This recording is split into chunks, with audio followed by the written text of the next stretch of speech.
Alors, remplacement de coussinet, de biellette de barre stabilisatrice avant sur Jaguar X-Type. Donc voilà où il est localisé. Là, j'ai déjà enlevé l'ancien, je suis en train de remettre le nouveau. Petit topo donc pour arriver à l'enlever. Donc là, vous voyez, il faut que je remette la cage par-dessus le coussinet. Donc il y avait une vis là et une vis ici. Voilà, on voit les pas de vis 1 et 2. Donc là et là, c'est du 13. En dessous, vous avez des boulons, mais ils sont soudés au châssis. Voilà, c'est du 15, mais ça on n'y touche pas puisque c'est soudé, ça reste en place. Pareil pour l'autre côté. Donc qu'est-ce qu'il vous faut, parce que c'est peu accessible d'un côté comme de l'autre, vu qu'on est près de la crémaillère de direction. Donc pour là et pour là-bas, il va vous falloir une clé. Après peut-être il y a mieux, de 13 à œillet à cliquer. Voilà, pour pouvoir. Alors, comment ça se passe? Vous allez glisser votre clé par là. C'est un petit peu laborieux et desserrer le 13 ici. Le deuxième qui se trouve, voilà, on voit le pas de vis là. Il va falloir passer par en dessous le véhicule et donc vous pouvez accéder, vous voyez, par ici, par en dessous, pour desserrer le 13 qui est au-dessus. Il faut vraiment une clé plate à cliquer comme ça pour pouvoir y accéder. Sinon ça va être une galère sans nom.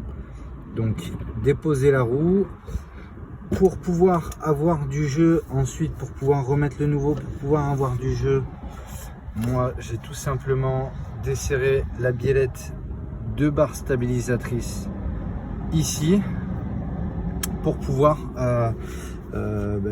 pour pouvoir bouger la barre stabilisatrice et pouvoir sortir et rentrer le nouveau. Donc là je viens de rentrer le nouveau, là je vais remettre la cage et je vais remettre les deux vis. C'est un moment un petit peu chiant, remettre les vis, il faut tout bien aligner, revisser à la main, et puis une fois que c'est, moi je vous conseille de mettre beaucoup de WD-40 pour que de bien nettoyer vos pas de vis et vos filetages pour pouvoir resserrer un maximum à la main et ensuite finir à la clé plate à cliquer. Moi c'est une opération qui me paraissait compliquée sans descendre le berceau moteur, etc., pour gagner de la place au niveau là. Et en fait, si vous avez donc cette clé 13 un petit peu spéciale, œillet à cliquer, je pense que ça s'appelle, ça se fait pas trop mal. Comptez à peu près, je dirais, allez, 2 heures pour le premier et puis 1 heure pour le deuxième, parce que une fois qu'on a bien galéré pour le premier, c'est plus facile pour le deuxième. Et surtout, n'oubliez pas de désolidariser la biellette de barre stabilisatrice. Ça vous donnera vraiment du jeu pour pouvoir ensuite, là par exemple, là je suis en train de tout remettre, pour pouvoir tout remettre, glisser le patin, venir glisser ensuite ça par dessus. C'est vraiment pratique. Suite de vidéo. Donc là j'essaie de remettre, j'ai le nouveau coussinet en place, j'ai remis je sais pas comment on appelle ça, la cage en place, et là je vais essayer de revenir. Donc là on est en dessous, hein, pas celui qui est à côté de la crémaillère de direction, mais de l'autre côté arrière du véhicule. Et donc là il faut essayer, alors il y a ça qui va gêner, mais il faut essayer de remettre à la main avant de serrer à la clé, rentrer dans le filetage, la vis, donc aligner la cage et la vis on se retrouve quand j'ai réussi à faire quelques tours. Voilà, donc là j'ai réussi à visser. Je progresse à la main au maximum jusqu'à ce que ce soit possible. Et avant de serrer celle-ci à la clé, je vais faire pareil de l'autre côté. Je vais essayer de serrer un maximum à la main de l'autre côté. Et ensuite, on va commencer le travail à la clé. Pour pas trop le tendre et qu'il se relève de l'autre côté. Voilà, on va s'arrêter là, on n'ira pas plus. Elle est dedans. Je vais aller serrer l'autre côté à la main. Voilà, donc là on voit celle que je viens de mettre par dessous, qui est un petit peu rentrée, qui est serrée à la main, la cage en place, le coussinet en place. Et là, alors le plus dur, c'est que vous allez voir, si vous allez faire l'opération, ça bute un petit peu sur la vis, vous voyez, elle se met de travers, elle bute là-dessus. Donc le but, c'est d'arriver à attraper le filetage du bas, à ce que la cage soit bien alignée, et essayer de visser à la main droite. Là, elle se met de travers, ça se voit pas parce qu'elle est vers moi, elle se met de travers, donc ma cage doit pas être assez poussée. Je repousse un peu ma cage et j'essaye de faire prendre le pas de vis. Hop. Voilà. Allez, on se retrouve quand j'ai réussi à la rentrer un petit peu. Voilà, on est 2 minutes plus tard. Avec les deux mains, quand je filme pas, c'est plus pratique. J'ai réussi à la rentrer pas trop mal à la main. Il y a toujours l'autre qui est là comme ça. Comme l'autre est beaucoup plus desserré, je vais aller serrer l'autre d'abord à la clé. Et puis après, je reviendrai finir celle-ci.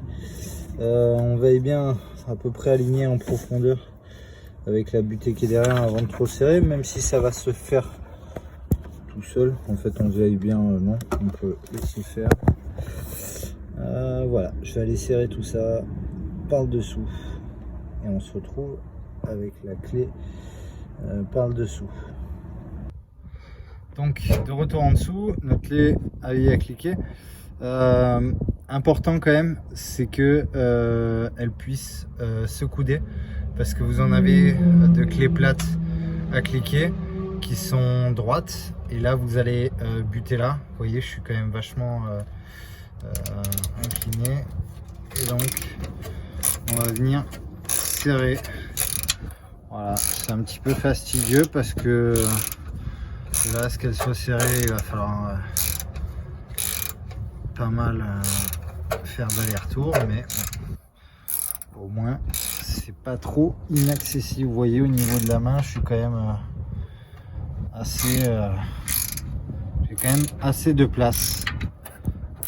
Allez, de suite. Voilà, donc là j'ai serré à la clé. Comme ici c'est pas encore bien serré, j'ai pas serré complètement. Je vais venir serrer ici. Vous voyez, j'ai réussi à glisser la clé là. Et puis là, on ne peut pas tourner beaucoup. Alors là, on est du côté boîte. C'est un petit peu plus dégagé sur cet espace là. De l'autre côté, vous n'aurez pas la place. Vous allez vraiment vous allez vraiment pouvoir faire que ça, quoi. Parce que ici c'est complètement saturé l'espace. Côté boîte, donc là on est côté conducteur, non pardon, c'est de l'autre côté, côté boîte. Non, c'est bien ici, côté boîte, excusez-moi. Côté conducteur, on peut venir passer la main ici pour gérer le serrage, alors que de l'autre côté c'est pas possible, on a moins d'amplitude. Voilà, ça se fait aussi, c'est un petit peu plus galère, c'est plus confort de ce côté là, mais pas de problème. Donc là je vais venir serrer à fond complètement. Une fois que j'ai serré complètement à fond ici, je vais retourner en dessous, serrer complètement là. Je reviendrai checker que ici j'ai pas de marge qui s'est dégagée pour refaire un petit peu de serrage. Et puis après, un petit nettoyage de l'espace des pièces et remontage de la roue, et sans oublier remontage de la partie haute de la biellette de barre stable qui a été dégagée pour permettre plus de mobilité à la barre stabilisatrice et permettre de pouvoir retirer le coussinet et mettre le nouveau avec sa cage autour qui vient l'emprisonner à son emplacement. Voilà, c'est complètement serré des deux côtés, c'est changé. Maintenant on va remettre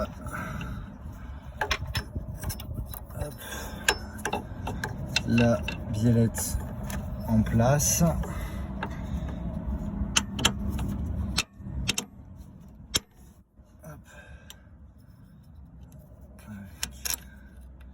Le support du capteur ABS.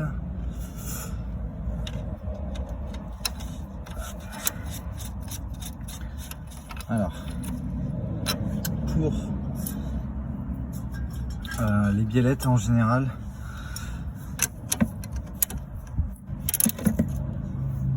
vous avez, donc là c'est du 17 pour ma part, mais suivant les biellettes, je sais que celle-là, si je les ai changées il n'y a pas longtemps, c'était c'était une autre taille de boulon.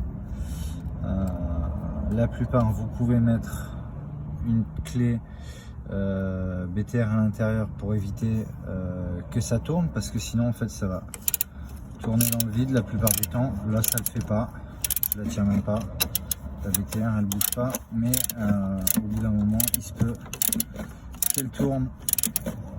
Donc une fois que ça se met à tourner, vous bloquez la BTR et vous venez serrer votre biellette de barre stable. Voilà, ça commence à tourner. Je vais lâcher le téléphone pour pouvoir tenir la clé BTR en même temps et pouvoir resserrer tout ça. Voilà, c'est remonté. Là c'est remonté. On va pouvoir remettre la roue en place, descendre la voiture et on est bon. Voilà, l'opération est terminée, la roue est remontée. Maintenant, hop, on va lever un petit peu le cric pour retirer la chandelle. Hop. Pensez toujours à mettre une chandelle quand vous travaillez en dessous. Surtout que là, vous êtes bien en dessous quand vous allez faire la vis qu'on a vu qui est dans le fond là-bas. Et si jamais votre voiture vient à basculer ou l'hydraulique du cric a lâché, ça fait une sécurité en plus. Moi souvent ce que je fais, c'est que je glisse la roue sous le véhicule pour que ça fasse une épaisseur. Donc ça fait quand même 3 sécurités, parce que je laisse quand même le cric en tension. La voiture repose sur la chandelle, je remets un petit peu le cric en tension, plus la roue en dessous. Ça peut vous éviter de vous retrouver bloqué sous la voiture. Surtout quand vous faites sur un terrain un petit peu inégal et que la voiture elle pourrait un peu ripper ou quoi, et puis tomber de son support. Voilà, je fais ces vidéos, je suis très amateur en mécanique, je découvre chaque chose qu'il y a à faire, je découvre, je suis peut-être un peu comme vous, je regarde des tutos aussi, des choses comme ça, j'essaie de collecter des informations à droite à gauche. Pour pouvoir arriver à bricoler sans forcément passer par la casse garage tout le temps. Déjà pour une question de budget, puis aussi un petit peu par plaisir. Donc voilà, n'hésitez pas à me dire si cette vidéo vous a aidé, si ça répond à vos attentes. N'hésitez pas à laisser des commentaires si vous avez des questions ou quoi que ce soit. A plus.